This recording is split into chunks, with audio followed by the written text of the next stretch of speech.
أعوذ بالله من الشيطان الرجيم. بسم الله الرحمن الرحيم.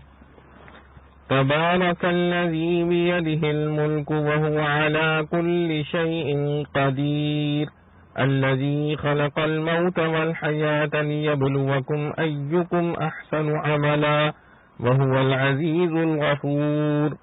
الذي خلق 7 سماوات طباقا ما ترى في خلق الرحمن من تفاوت فارجع البصر هل ترى من فطور ثم ارجع البصر كرتين ينقلب إليك البصر خاسئا وهو حسير. ولقد زينا السماء الدنيا بمصابيح وجعلناها رجوما للشياطين وأعتدنا لهم عذاب السعير. وللذين كفروا بربهم عذاب جهنم وبئس المصير. إذا ألقوا فيها سمعوا لها شهيقا وهي تفور تكاد تميز من الغيظ. كلما ألقي فيها فوج سألهم خزنتها ألم يأتكم نذير قالوا بلى قد جاءنا نذير فكذبنا وقلنا ما نزل الله من شيء إن أنتم إلا في ضلال كبير. وقالوا لو كنا نسمع أو نعقل ما كنا في أصحاب السعير فاعترفوا بذنبهم فسحقا لأصحاب السعير. إن الذين يخشون ربهم بالغيب لهم مغفرة وأجر كبير. وأسروا قولكم أو اجهروا به إنه عليم بذات الصدور. ألا يعلم من خلق وهو اللطيف الخبير. والذي جعل لكم الأرض ذلولا فامشوا في مناكبها وكلوا من رزقه وإليه النشور. أأمنتم من في السماء أن يخسف بكم الأرض فإذا هي تمور أم أمنتم من في السماء أن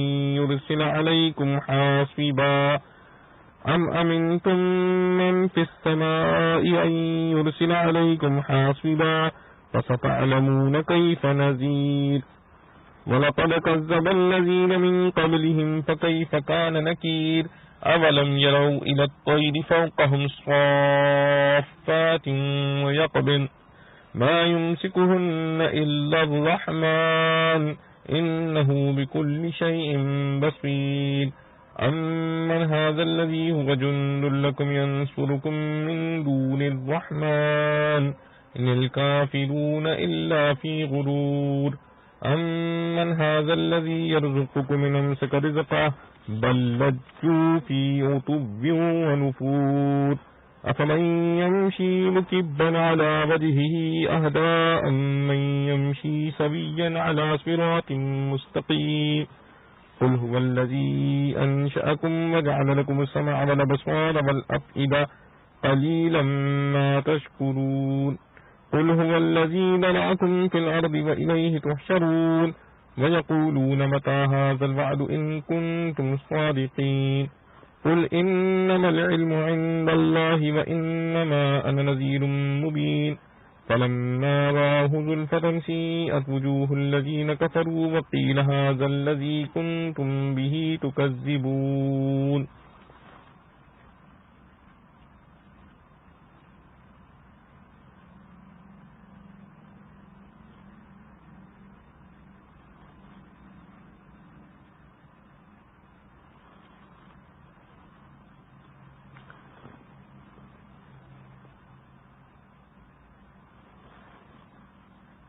قل هو الذي ذرأكم في الأرض وإليه تحشرون.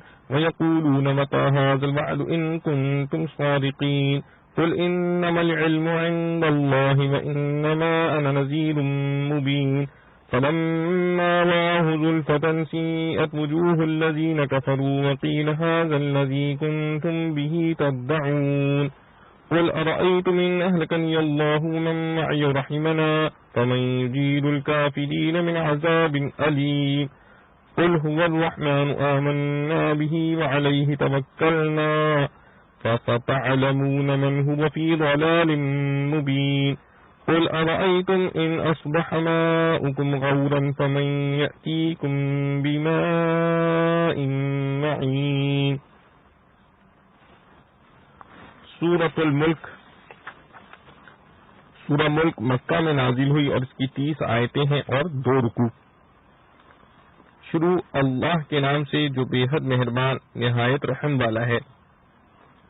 بڑی برکت ہے اس کی جس کے ہاتھ میں ہے راج اور وہ سب کچھ کر سکتا ہے، جس نے بنایا مرنا اور جینا تاکہ تم کو جانچے کون تم میں اچھا کرتا ہے کام، اور وہ زبردست ہے بخشنے والا، جس نے بنائے 7 آسمان تہ پر تہ۔ کیا دیکھتا ہے تو رحمان کے بنانے میں کچھ فرق؟ پھر دوبارہ نگاہ کر، کہیں نظر آتی ہے تجھ کو دراڑ، پھر لوٹا کر نگاہ کر 2 بار، لوٹ آئے گی تیرے پاس تیری نگاہ رد ہو کر تھک کر۔ اور ہم نے رونق دی سب سے ورلے آسمان کو چراغوں سے، اور ان سے کر رکھی ہے ہم نے پھینک مار شیطانوں کے واسطے، اور رکھا ہے ان کے واسطے عذاب دہکتی آگ کا، اور جو لوگ منکر ہوئے اپنے رب سے ان کے واسطے ہے عذاب دوزخ کا، اور بری جگہ جا پہنچے۔ جب اس میں ڈالے جائیں گے سنیں گے اس کا دھاڑنا، اور وہ اچھل رہی ہوگی، ایسا لگتا ہے کہ پھٹ پڑے گی جوش سے جس وقت پڑے اس میں ایک گروہ۔ پوچھے ان سے دوزخ کے داروغہ، کیا نہ پہنچا تھا تمہارے پاس کوئی ڈر سنانے والا؟ وہ بولے کیوں نہیں، ہمارے پاس پہنچا تھا ڈر سنانے والا۔ پھر ہم نے جھٹلایا اور کہا نہیں اتاری اللہ نے کوئی چیز، تم تو پڑے ہوئے ہو بڑے بہکاوے میں۔ اور کہیں گے اگر ہم ہوتے سنتے یا سمجھتے تو نہ ہوتے دوزخ والوں میں۔ سو قائل ہو گئے اپنے گناہ کے، اب دفع ہو جائیں دوزخ والے۔ جو لوگ ڈرتے ہیں اپنے رب سے بن دیکھے ان کے لیے معافی ہے اور ثواب بڑا۔ اور تم چھپا کر کہو اپنی بات یا کھول کر، وہ خوب جانتا ہے جیوں کے بھید۔ بھلا وہ نہ جانے جس نے بنایا، اور وہی ہے بھید جاننے والا خبردار۔ وہی ہے جس نے کیا تمہارے آگے زمین کو پست، اب چلو پھرو اس کے کندھوں پر، اور کھاؤ کچھ اس کی دی ہوئی روزی، اور اسی کی طرف جی اٹھنا ہے۔ کیا تم نڈر ہو گئے اس سے جو آسمان میں ہے، اس سے کہ دھسا دے تم کو زمین میں، پھر تبھی وہ لرزنے لگے؟ یا نڈر ہو گئے ہو اس سے جو آسمان میں ہے، اس بات سے کہ برسا دے تم پر مینا پتھروں کا؟ سو جان لوگے کیسا ہے میرا ڈرنا، کیسا ہے سو جان لوگے کیسا ہے میرا ڈرانا۔ اور جھٹلا چکے ہیں جو ان سے پہلے تھے، پھر کیسا ہوا میرا انکار۔ اور کیا نہیں دیکھتے ہو اڑتے جانوروں کو اپنے اوپر پر کھولے ہوئے اور پر جھپکتے ہوئے؟ ان کو کوئی نہیں تھام رہا رحمان کے سوائے، اس کی نگاہ میں ہے ہر چیز۔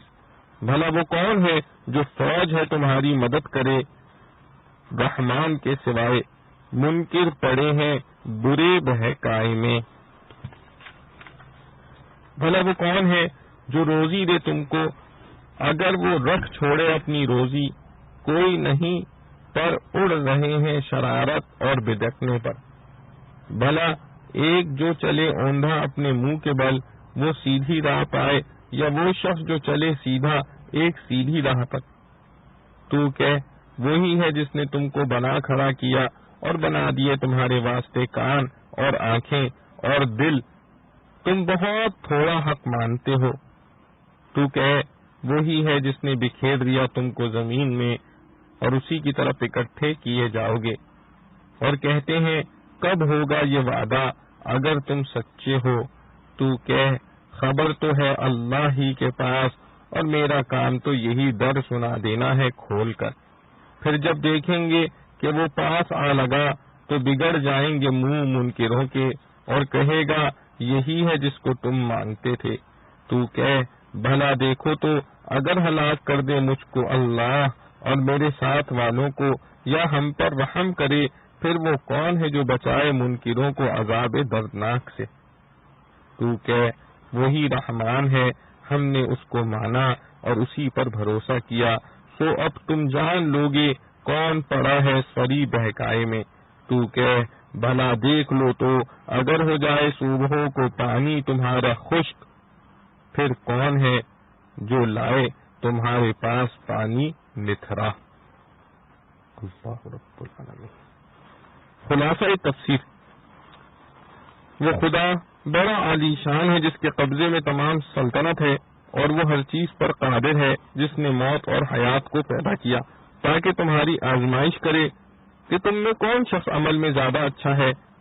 اس نے عمل میں موت کا تو دخل یہ ہے کہ موت کی فکر سے انسان دنیا فانی اور قیامت کے اعتقاد سے آخرت کو باقی سمجھ کر وہاں کے ثواب حاصل کرنے اور وہاں کے عذاب سے بچنے کے لیے مستعد ہو سکتا ہے، اور حیات کا دخل یہ ہے کہ اگر حیات نہ ہو تو عمل کس وقت کرے۔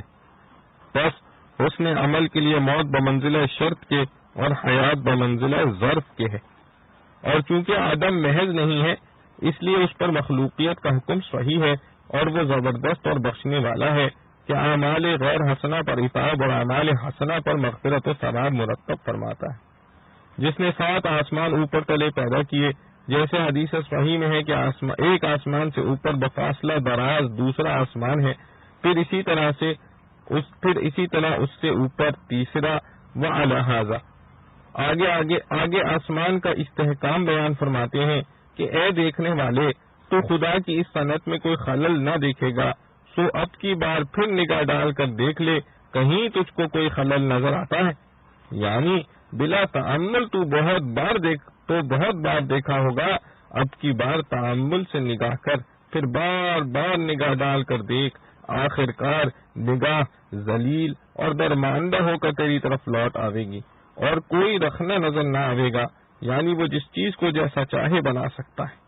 چنانچہ آسمان کو مضبوط بنانا چاہا کہ باوجود زمان دراز گزر جانے کے اب تک اس میں کوئی خلل نہیں آیا۔ وَهَذَا كَقَوْلِهِ تَعَالَى وَمَا لَهَا مِن فُرُوجٍ۔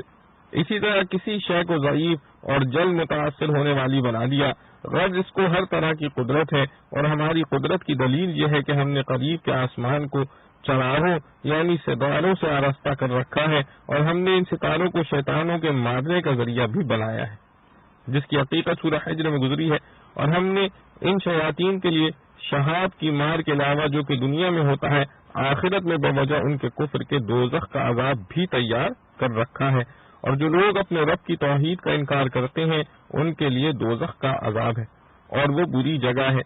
جب یہ لوگ اس میں ڈالے جائیں گے تو اس کی ایک بڑی زور کی آواز سنیں گے، اور وہ اس طرح جوش مارتی ہوگی جیسے معلوم ہوتا ہے کہ ابھی غصے کے مارے پھٹ پڑے گی۔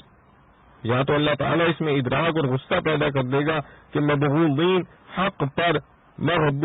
حق پر اس کو بھی غیظ آئے گا، اور یا مقصود تک تمثیل ہے، یعنی جیسے کوئی غصے سے جوش میں آتا ہے اسی طرح وہ شدت اشتعال سے جوش میں آئے گی، اور جب اس میں کوئی گروہ کافروں کا ڈالا جائے گا تو اس کے محافظ ان لوگوں سے پوچھیں گے کہ کیا تمہارے پاس کوئی ڈرانے والا پیغمبر نہیں آیا تھا جس نے تم کو اس عذاب سے ڈرایا ہو، جس کا مقتضا یہ تھا کہ اس سے ڈرتے اور بچنے کا سامان کرتے۔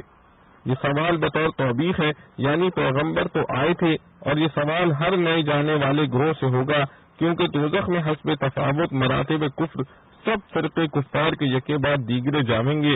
وہ کافر بطور اعتراف کے کہیں گے کہ واقعی ہمارے پاس ڈرانے والا پیغمبر آیا تھا، سو ہماری شامت تھی کہ ہم نے اس کو جھٹلا دیا اور کہہ دیا کہ خدا تعالی نے از قبیل احکام و کتب کچھ نازل نہیں کیا اور تم بڑی غلطی میں پڑے ہو۔ اور وہ کافر فرشتوں سے یہ بھی کہیں گے کہ اگر ہم سنتے یا سمجھتے، یعنی پیغمبروں کے کہنے کو قبول کرتے اور مانتے، تو ہم اہل دوزخ میں شامل نہ ہوتے۔ غرض اپنے جرم کا اقرار کریں گے، سو اہل دوزخ پر لعنت ہے۔ بے شک جو لوگ اپنے پروردگار سے بے دیکھے کرتے ہیں اور ایمان و اطاعت اختیار کرتے ہیں ان کے لیے مغفرت اور اجر عظیم مقرر ہے۔ اور تم لوگ خواہ چھپا کر بات کہو یا پکار کر کہو، اس کو سب خبر ہے، کیونکہ وہ دلوں کی باتوں سے خوب آگاہ ہے۔ اور بھلا کیا وہ نہ جانے گا جس نے پیدا کیا ہے، اور وہ باریک بین ہے اور پورا باخبر ہے۔ حاصل استدلال کا یہ ہے کہ وہ ہر شے کا خالق مختار ہے، پس تمہارے احوال و اقوال کا بھی خالق ہے، اور کسی چیز کی تخلیق بغیر علم کے نہیں ہو سکتی، اس لیے اللہ کو ہر چیز کا علم ضروری ہوا، اور تخصیص اقوال کی مقصود نہیں بلکہ حکم عام ہے، افعال بھی اس میں داخل ہے۔ تخصیص ذکری شاید اس بنا پر ہو کہ اقوال کثیر الوقوع ہیں، رد اس کو سب علم ہے، وہ ہر ایک کو مناسب جزا دے گا۔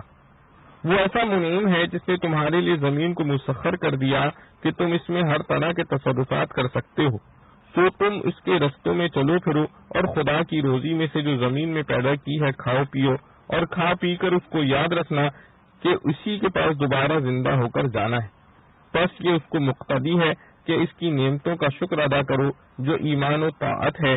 کیا تم لوگ اس سے بے خوف ہو گئے ہو جو کہ آسمان میں بھی اپنا حکم اور تصرف رکھتا ہے کہ وہ تم کو مثل قارون کے زمین میں دھسا دے، پھر وہ زمین تھر تھرا کر الٹ پلٹ ہونے لگے جس سے تم اور نیچے اتر جاؤ اور زمین کے اجزاء تمہارے اوپر آ کر مل جاوے؟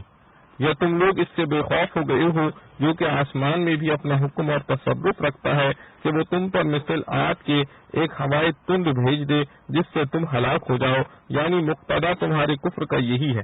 تو اگر کسی مصلحت سے عذاب عاجل تم پر سے ٹل رہا ہے تو کیا ہوا، ان قریب مرتے ہی تم کو معلوم ہو جائے گا کہ میرا ڈرانا عذاب سے کیسا واقع اور صحیح تھا، اور اگر بدون عذاب عاجل کے کفر کا مبغوض ہونا ان کی سمجھ میں نہ آوے تو اس کا نمونہ بھی موجود ہے۔ چنانچہ ان سے پہلے جو لوگ ہو گزرے ہیں انہوں نے دین حق کو جھٹلایا تھا، سو دیکھ لو ان پر میرا عذاب کیسے واقع ہوا، جس سے صاف معلوم ہوا کہ کفر مبغوض ہے۔ پس اگر کسی مصلحت سے یہاں عذاب ٹل گیا تو دوسرے عالم میں حسب وعید واقع ہوگا، اور اوپر خلق سبع سماوات میں وہ دلائل توحید بیان ہوئے جو آسمان کے متعلق ہیں۔ پھر هو الذی جعل لکم الارض میں زمین کے متعلق چیزوں کا بیان ہوا۔ آگے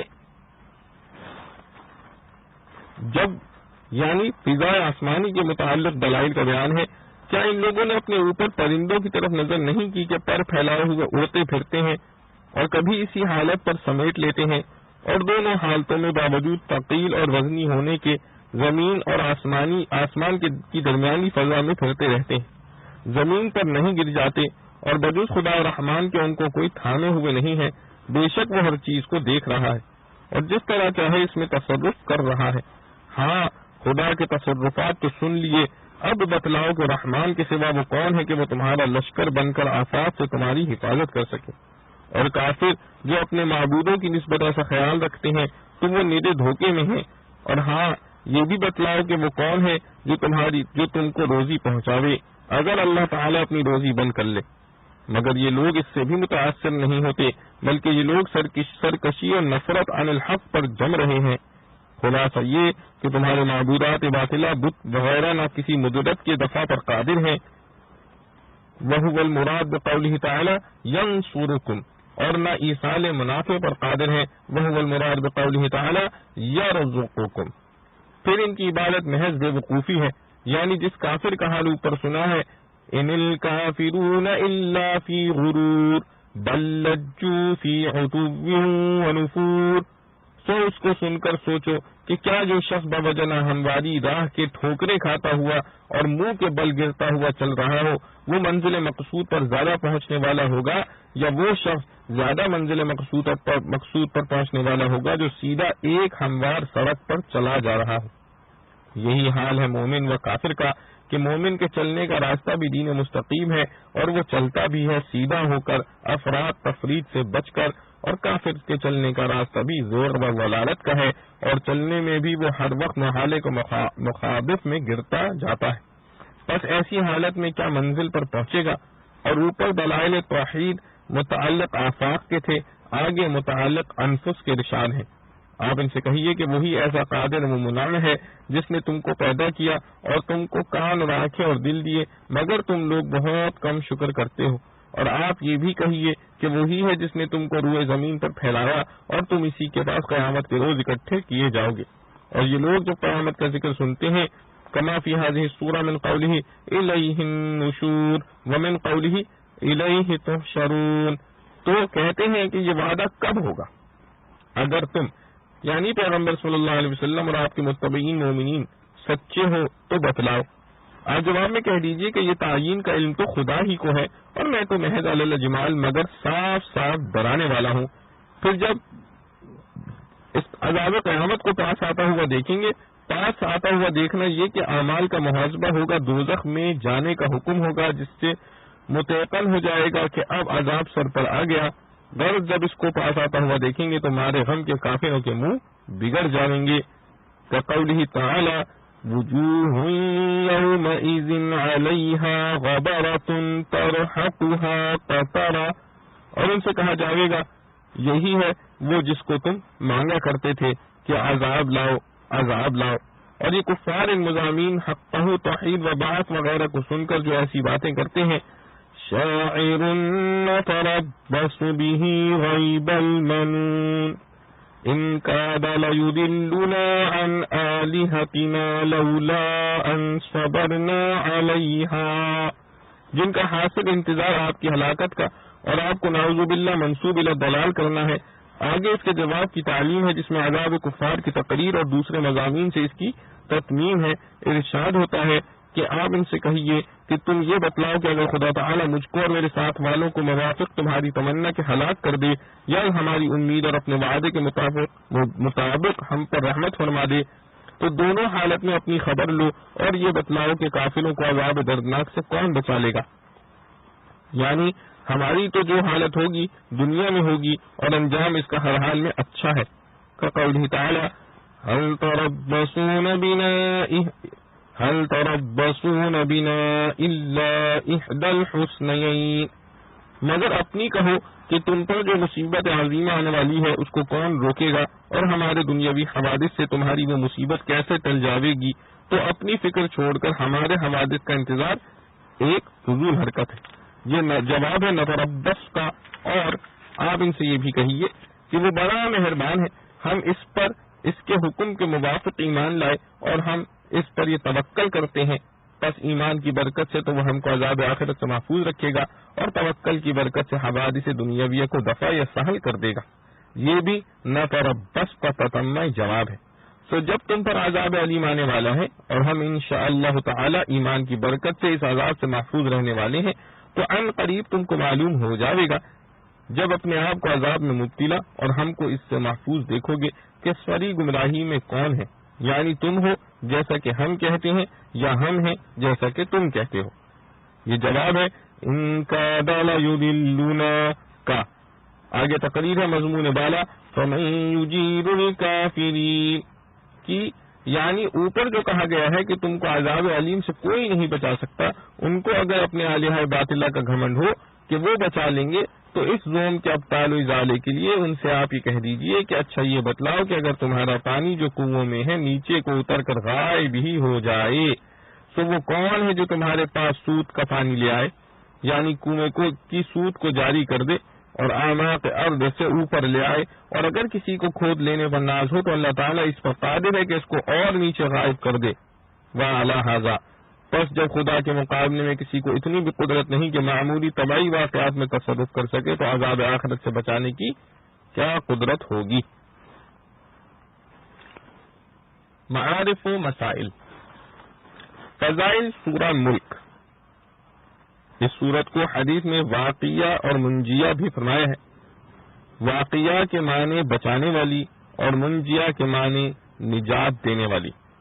حدیث میں ہے کہ رسول اللہ صلی اللہ علیہ وسلم نے فرمایا یہ سورت عذاب کو روکنے والی اور عذاب سے نجات دینے والی ہے، یہ اپنے پڑھنے والے کو عذاب قبر سے بچا لے گی۔ اور حضرت ابن عباس رضی اللہ عنہ سے روایت ہے کہ رسول اللہ صلی اللہ علیہ وسلم نے فرمایا کہ میرا دل چاہتا ہے کہ سورہ ملک ہر مومن کے دل میں ہو۔ اور حضرت ابو ہریرہ رضی اللہ عنہ سے روایت ہے کہ رسول اللہ صلی اللہ علیہ وسلم نے فرمایا کہ کتاب اللہ میں ایک ایسی سورت ہے جس کی آیتیں تو صرف 30 ہیں، قیامت کے روز یہ ایک شخص کی سفارش کرے گی یہاں تک کہ اس کو جہنم سے نکال کر جنت میں داخل کر دے گی، اور وہ سورہ تبارک ہے۔ تبارک الذی بیدہ الملک وہو علی کل شیء قدیر۔ لفظ تبارک برکت سے مشتق ہے جس کے لفظی معنی بڑھنے اور زیادہ ہونے کے ہیں۔ یہ لفظ جب اللہ تعالیٰ کی شان میں بولا جاتا ہے تو سب سے بالا و برتر ہونے کے معنی میں آتا ہے، جیسے اللہ اکبر، بیدہ الملک، اللہ کے ہاتھ میں ہے ملک۔ اللہ جل شانہ کے لیے قرآن کریم میں جہاں بجا لفظ ید بمعنی ہاتھ استعمال ہوا ہے۔ اللہ تعالی جسم اور اعضاء سے بالا و برتر ہے، اس لیے یہ لفظ متشابہات میں سے جس کے حق ہونے پر ایمان لانا واجب ہے، اور اس کی کیفیت و حقیقت کسی کو معلوم نہیں ہو سکتی، اس کے در پہ ہونا درست نہیں۔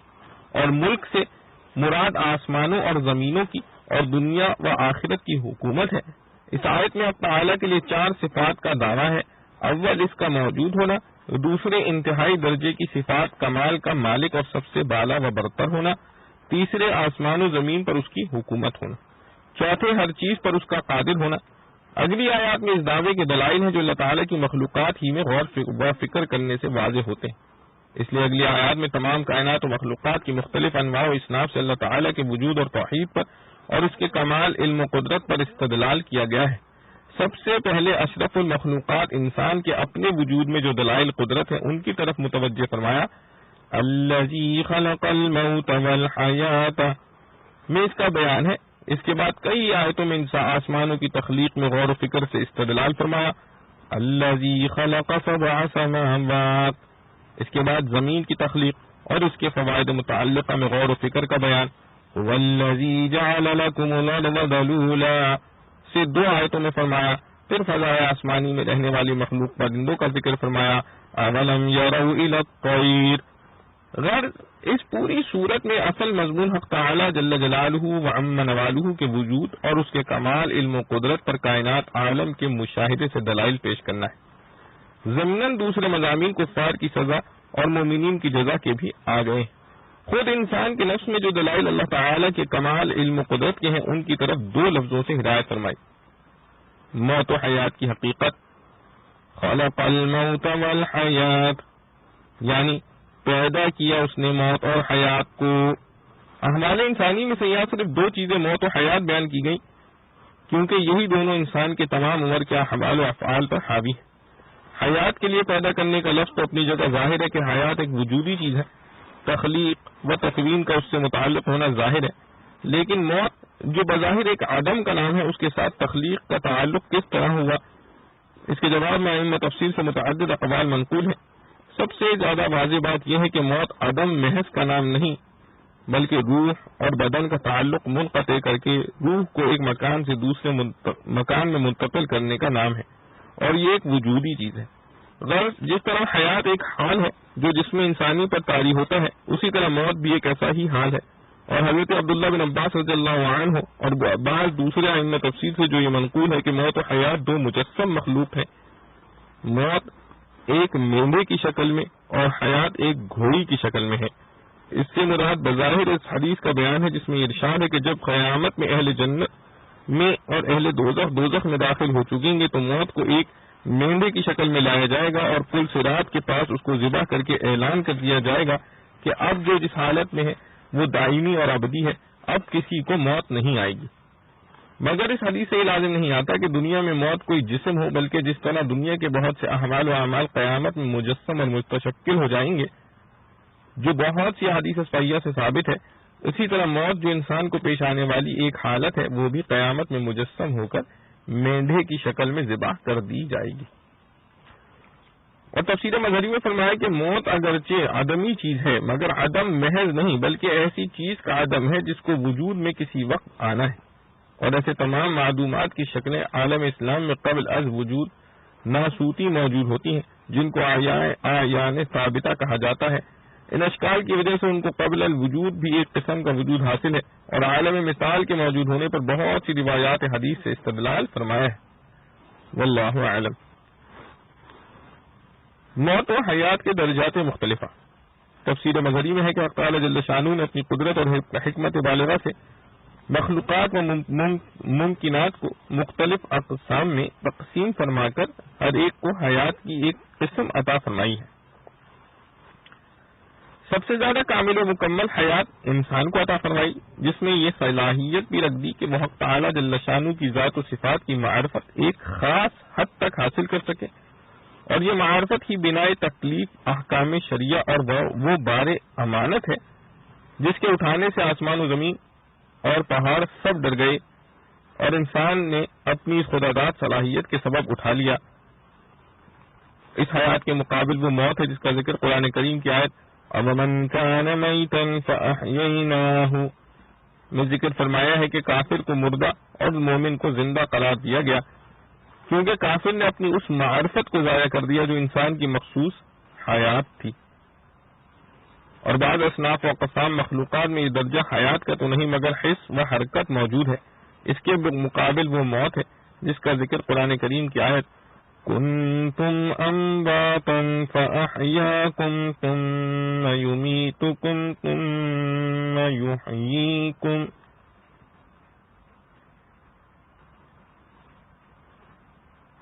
میں آیا ہے کہ اس جگہ حیات سے مراد حس و حرکت اور موت سے مراد اس کا ختم ہو جانا ہے۔ اور بعض اقسام ممکنات میں یہ حس و حرکت بھی نہیں، صرف نمو بڑھنے کی صلاحیت ہے، جیسے عام درختوں اور نباتات میں۔ اس کے بالمقابل وہ موت ہے جس کا ذکر قرآن کی آیت یحیی الارض بعد موتها میں آیا ہے۔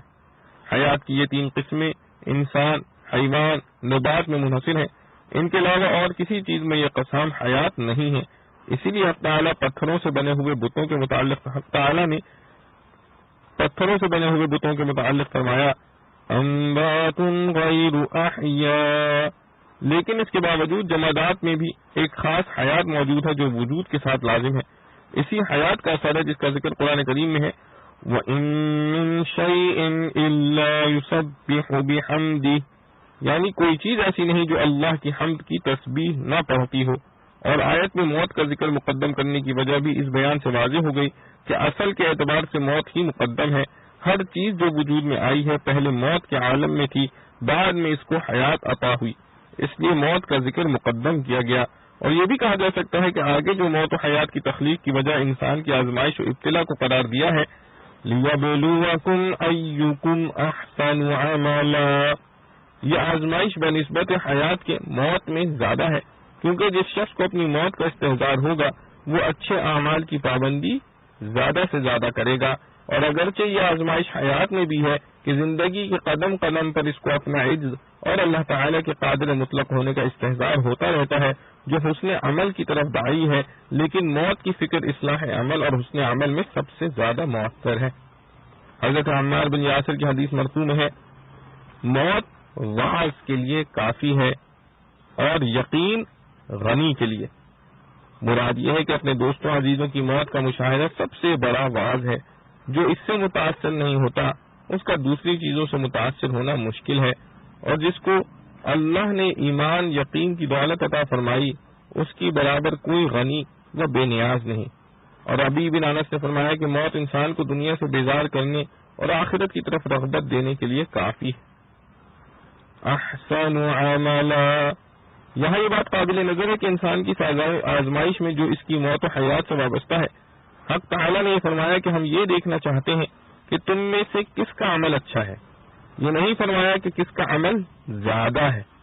اس سے معلوم ہوا کہ اللہ تعالیٰ کے نزدیک کسی عمل کی مقدار کا زیادہ ہونا قابل توجہ نہیں، بلکہ عمل کا اچھا اور صحیح و مقبول ہونا معتبر ہے۔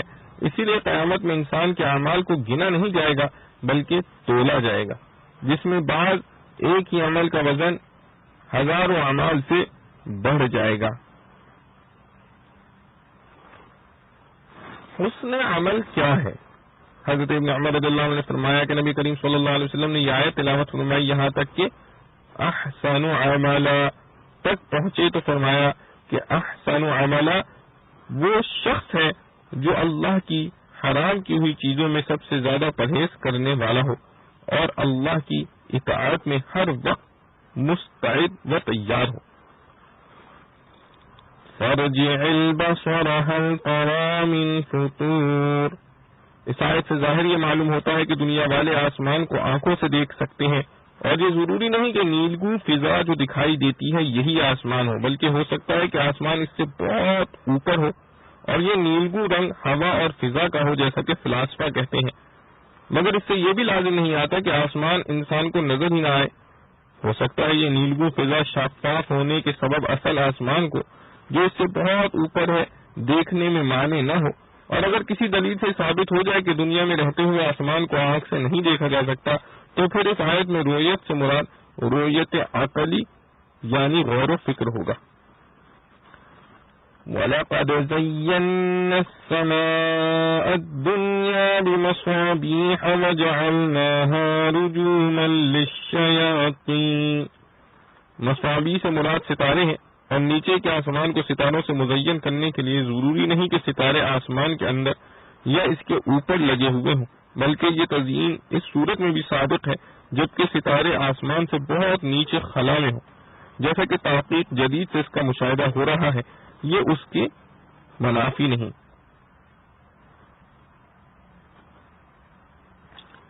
اور ستاروں کو شیاطین کے دفع کرنے کے لیے انگارے بنا دینے کا یہ مطلب ہو سکتا ہے کہ ستاروں میں سے کوئی مادہ آتشی ان کی طرف چھوڑ دیا جاتا ہو، ستارے اپنی جگہ رہتے ہوں۔ عوام کی نظر میں چونکہ یہ شعلہ ستارے کی طرح حرکت کرتا ہوا نظر آتا ہے، اس لیے اس کو ستارہ ٹوٹنا اور عربی میں انقضاض الکوكب کہتے ہیں۔ اس سے یہ بھی معلوم ہوا کہ شیاطین جو آسمانی خبریں چرانے کے لیے چڑھتے ہیں، وہ کواکب اور ستاروں سے نیچے ہی دفع کر دیے جاتے ہیں۔ یہاں تک مختلف مخلوقات میں غور و فکر کے ذریعے تعالیٰ کے کمال علم و قدرت کے دلائل بیان ہوئے، آگے منکرین اور کفار کا عذاب اور پھر مومنین اور اطاعت شعار لوگوں کا ثواب بیان ہوا ہے۔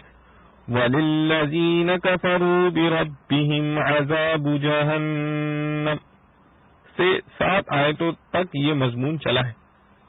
آگے پھر وہی علم و قدرت کا بیان ہے۔ وَالَّذِي جَعَلَ لَكُمُ الْأَرْضَ دَلُولًا، دلول کے معنی لفظی معنی منقاد و مطیع کے ہیں۔ اس جانور کو دلول کہا جاتا ہے جو سواری دینے میں شوخی نہ کرے۔ مناکب منکب کی جمع ہے، مونڈھے کو کہتے ہیں۔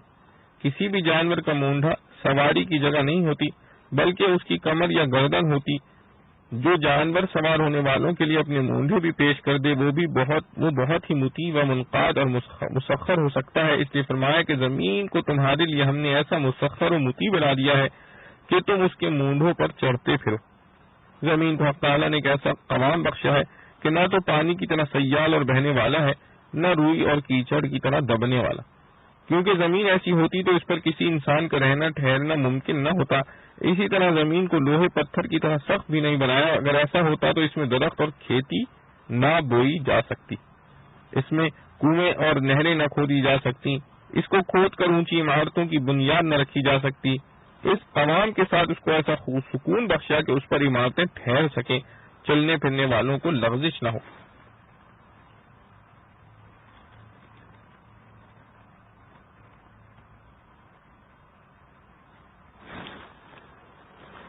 وَكُلُوا مِن رِّزْقِهِ وَإِلَيْهِ النُّشُورُ، پہلے زمین کے اطراف میں چلنے پھرنے کی ہدایت فرمائی، اس کے بعد فرمایا کہ اللہ کا رزق کھاؤ۔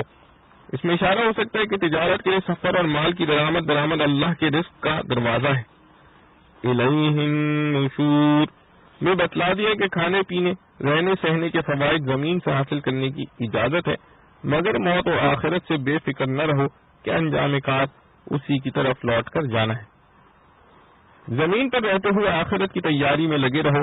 اس میں تو اس بات سے ڈرایا گیا تھا کہ آخر کار قیامت میں اللہ کی طرف لوٹنا ہے۔ آگے اس پر تنبیہ کی گئی ہے کہ زمین پر رہنے بسنے کے وقت بھی اللہ کا عذاب آ سکتا ہے۔ ارشاد فرمایا أَأَمِنْتُمْ مَنْ فِي السَّمَاءِ أَنْ يَخْسِفَ بِكُمُ الْأَرْضَ فَإِذَا هِيَ تَمُورُ، کیا تم اس سے بے خوف ہو کہ آسمان والا تمہیں زمین کے اندر خسف کر کے دھسا دے اور زمین تمہیں نگل جائے؟ یعنی اگرچہ اللہ نے زمین کو ایسا معتدل قوام دیا ہے کہ آدمی بغیر کھودے ہوئے اس کے اندر نہیں اتر سکتا، لیکن وہ اس پر بھی قادر ہے کہ اس کو ایسا بنا دے کہ یہی زمین اپنے اوپر رہنے والوں کو نگل جائے۔ اس کے بعد دنیا میں بسنے والوں کو ایک اور طرح کے عذاب سے ڈرایا کہ اگر اللہ تعالیٰ چاہے تو تمہارے اوپر یعنی آسمان سے پتھر بھی برسا کر تمہیں ہلاک کیا جا سکتا ہے۔ اللہ کے منکر اور نافرمان دنیا میں اس سے بے فکر ہو کر نہ بیٹھیں۔ ام امنتم من فی السماء ان یرسل علیکم حاصبا فستعلمون کیف نذیر، یعنی کیا تم اس سے بے خوف ہو کہ آسمان والا تم پر آسمان سے پتھر برسا دے؟ اس وقت تمہیں اس ڈرانے کا انجام معلوم ہوگا، مگر اس وقت معلوم ہونا بے سود ہوگا۔ آج جبکہ تم صحیح سالم محفوظ و معمون ہو اس کی فکر کرو۔ اس کے بعد پچھلی ان قوموں کے واقعات کی طرف اشارہ کیا جن پر دنیا میں عذاب الہی نازل ہوا ہے، مطلب یہ ہے کہ ان کے حال سے عبرت حاصل کرو۔ وَلَقَدْ كَذَّبَ الَّذِينَ مِن قَبْلِهِمْ فَكَيْفَ كَانَ نَكِيرِ کا یہی مطلب ہے۔ اس کے بعد پھر اصل مضمون سورت کی طرف رجوع ہے کہ ممکنات و مخلوقات کے حالات سے حق تعالی کی توحید اور علم و قدرت پر استدلال ہے۔ خود انسان کے نفوس، آسمان، ستارے، زمین وغیرہ کے حالات کا بیان پہلے آ چکا ہے۔ آگے ان پرندوں کا ذکر ہے جو فضائے آسمانی میں اڑتے پھرتے ہیں۔ اولم یروا الی الطیر، یعنی کیا وہ پرندوں کو اپنے سروں پر اڑتے ہوئے نہیں دیکھتے جو کبھی اپنے بازوؤں کو پھیلا دیتے ہیں اور کبھی سمیٹ لیتے ہیں۔ ان میں غور و فکر کرو، ان میں غور کرو کہ یہ وزنی جسم ہے۔ عام قاعدے کی روح سے وزنی جسم جب اوپر چھوڑا جائے تو اسے زمین پر گر جانا چاہیے۔ تو ان وزنی جسموں کو عام طور پر ہوا ان وزنی جسموں کو عام طور پر نہیں روک سکتی، مگر اللہ تعالی نے اپنی قدرت کاملہ سے ان پرندے جانوروں کو ایسی وضع پر بنایا ہے کہ وہ ہوا پر ٹھہر سکیں اور ہوا پر اپنے اجسام کا بوجھ ڈالنے اور اس میں تیرتے ہوئے پھرنے کے لیے حق تعالی نے اس بظاہر بے عقل و شعور جانور کو یہ سلیقہ سکھا دیا ہے کہ وہ اپنے پروں کو پھیلانے اور سمیٹنے کے ذریعے ہوا کو مسخر کر لیتا ہے۔ اور ظاہر ہے کہ ہوا میں صلاحیت پیدا کرنا، پرندوں کے پروں کو اس وضع پر بنانا، پھر ان کو اپنے پروں کے ذریعے ہوا پر کنٹرول کرنے کا سلیقہ سکھانا، یہ سب حق تعالی ہی کی قدرت کاملہ سے ہے۔ یہاں تک ممکنات و موجودات کے مختلف اصناف کے حالات میں غور و فکر کے ذریعے حق تعالی کے وجود اور توحید اور بے نظیر علم و قدرت کے دلائل جمع فرمائے گئے جن میں ذرا بھی غور و فکر کرنے والے کو حق تعالی پر ایمان لانے کے سوا چارہ نہیں رہتا۔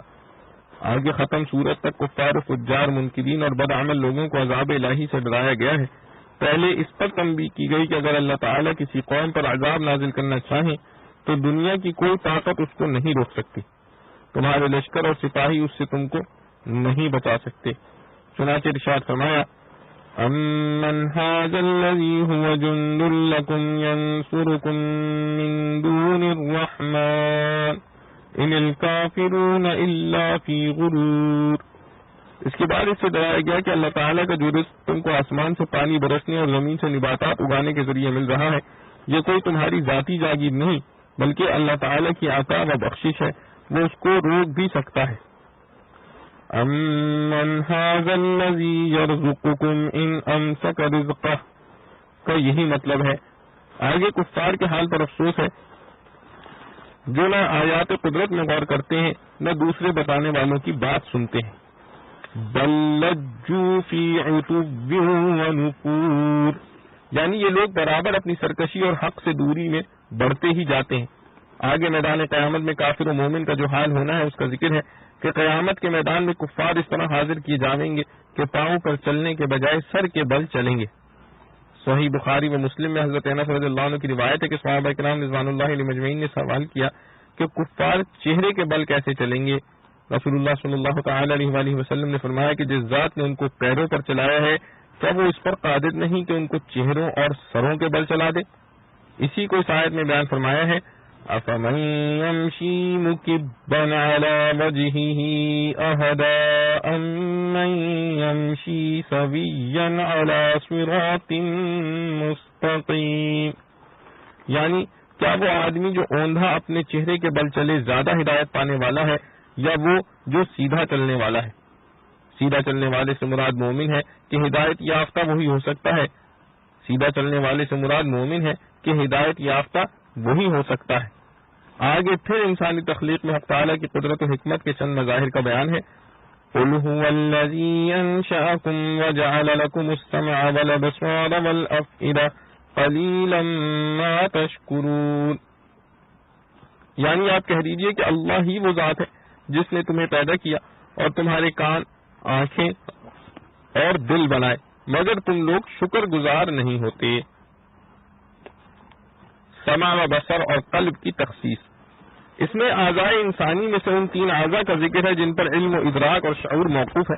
فلاسفہ نے علم و ادراک کے 5 ذریعے بیان کیے ہیں جن کو حواس خمسہ کہا جاتا ہے۔ یعنی سننا، دیکھنا، سونگھنا، چکھنا اور چھونا۔ سونگنے کے لیے ناک اور چکھنے کے لیے زبان اور چھونے کی قوت سارے بدن میں حق تعالیٰ نے رکھی ہے۔ سننے کے لیے کان اور دیکھنے کے لیے آنکھ بنائی ہے۔ یہاں حق تعالیٰ نے ان پانچوں چیزوں میں سے صرف دو کا ذکر کیا ہے، یعنی کان اور آنکھ۔ وجہ یہ ہے کہ سونگتے، چکھنے اور چھونے سے بہت کم چیزوں کا علم انسان کو حاصل ہوتا ہے۔ اس کے معلومات کا بڑا مقدار سننے اور دیکھنے پر ہے، اور ان میں بھی سننے کو مقدم کیا گیا۔ غور کرو تو معلوم ہوگا کہ انسان کو اپنی عمر میں جتنی معلومات ہوئی ہیں ان میں سنی ہوئی چیزیں بنسبت دیکھی ہوئی چیزوں کے بدرجہ زائد ہوتی ہیں۔ اس لیے اس جگہ حواس خمسہ میں سے صرف دو پر اکتفا کیا گیا ہے کہ بیشتر معلومات انسانی انہی دو راہوں سے حاصل ہوتی ہیں۔ اور تیسری چیز قلب کو بتلایا ہے کہ وہ اصل بنیاد اور مرکز علم کا ہے۔ کانوں سے سنی ہوئی اور آنکھوں سے دیکھی ہوئی چیزوں کا علم بھی قلب پر موقوف ہے۔ قرآن کریم کی بہت سی آیات اس پر شاہد ہیں کہ قلب کو مرکوز علم قرار دیا ہے، بخلاف فلاسفہ کی کہ وہ دماغ کو اس کا مرکز مانتے ہیں۔ اس کے بعد پھر کفار و منکرین کو تنبیہ اور عذاب کی وعید کا بیان ہے۔